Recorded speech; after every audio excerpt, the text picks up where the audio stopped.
ડાંગ જિલ્લામાં કાળઝાળ ગરમી અને લૂનો પ્રકોપ જોવા મળી રહ્યો છે, જેના કારણે બપોરે રસ્તાઓ ઉપર લોકોની હાજરી પાંખી થઈ જાય છે।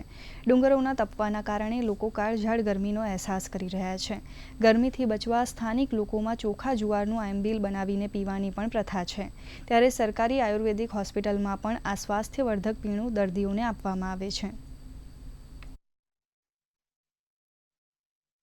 આયુર્વેદની અંદર ઋતુચર્યાની અંદર ગ્રીષ્મ ઋતુચર્યામાં આચાર્ય વાઘભટ્ટે એનું વિસ્તૃત વર્ણન કર્યું છે, જેની અંદર સવારે આયુર્વેદની દ્રષ્ટિએ જોઈએ તો સવારે ઠંડા પાણીથી સ્નાન કરવું જોઈએ અને ત્યાર પછી ખાવા માટે દૂધ અને શરબતનો વિશેષ ઉપયોગ કરવો જોઈએ।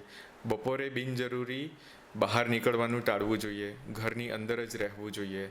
અને આ ઉપરાંત શરબતની અંદર એક પંચસાર, જેની અંદર 5 ઔષધિઓ છે, જેની અંદર દ્રાક્ષ, ખજૂર, ફાલસા, સાકર, મધ અને જેઠી મધ, જેનાથી બનેલું શરબત નવા માટીના બનાવેલા વાસણના પાત્રની અંદર બનાવીને પીવું જોઈએ, જે આટલી સૂર્યના તીક્ષ્ણ કિરણોવાળી ગરમીથી બચવા માટે વિશેષ રાહત આપે છે।